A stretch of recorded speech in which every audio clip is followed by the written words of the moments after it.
When the design of a car remains virtually unchanged for almost 70 years, I'd say you can call that an icon. So what do you do when you're tasked with redesigning that icon? Well, the folks at Land Rover had that question, and here is their answer. This is the new Defender. While still recognizing its historical importance, the folks at Land Rover realized the need to move on. New design language that keeps modern safety regulations in mind while appealing to a broader audience? Oy vey. Let the debate begin. Both the longer wheelbase 110 and the shorter wheelbase 90 are coming to the US. I cannot tell you how excited I am that short wheelbase is coming to the US. A small SUV, I can't believe it. But I'm in England, so I'm not going to get too excited about it. As for the exterior design, the all-new Defender stays fairly true to its roots. I'll explain the fairly in a minute.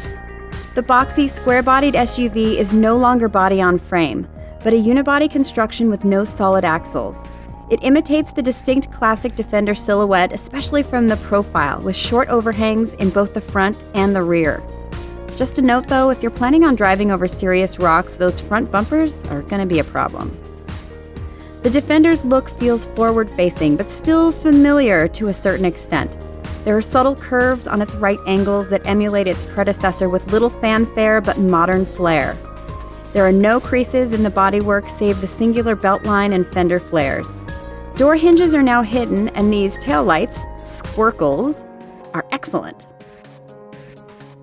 A couple of things not so cool. Beware the grip on the hood is a design element only, so no stepping on it. And a permanent step in the rear bumper to easily reach roof racks would have been a thoughtful addition. One other note, this optional design feature covering the rear windows works on the longer 110. On the shorter 90, it impedes passenger views. The rake in the windshield and front end of the new Defender veer the most from its previous upright and squared-off design.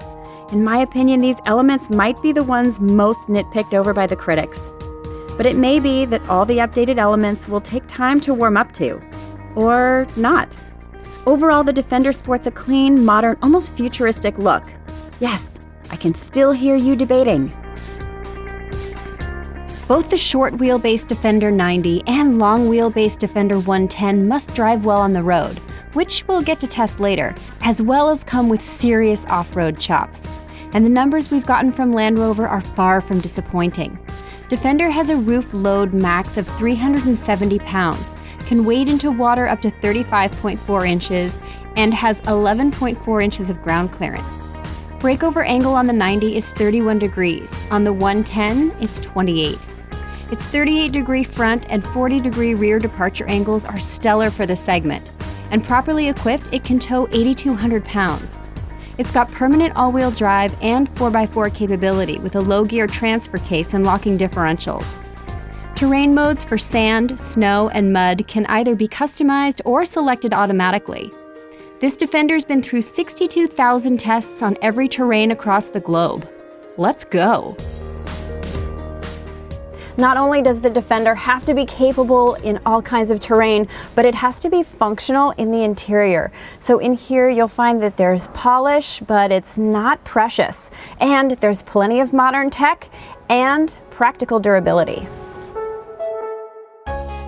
The interior is modular, functional, and simple, while still classic and upscale. There are few controls, just the things you need, and modern tech features such as this massive digital gauge monitor.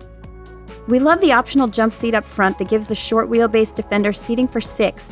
Yes, that might be my favorite part. There are exposed rivets on unfinished door panels, but the interior is still slathered in the Windsor leather that's expected from today's Land Rovers. The color palette for the launch teems with muted earth tones and comes with a satin clear coat or gloss finish. We had sort of hoped that Land Rover would come out blazing with some awesome heritage color like Tangier orange or AA yellow, but there will no doubt be some special editions hitting soon. As for powertrain options, 2 are making their way to the US markets first, a turbocharged inline 4 and a mild hybrid inline 6.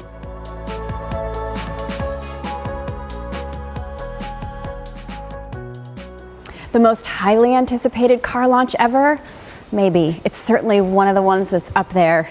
And there's so much more to learn about this car. I can't wait, especially to see how it drives.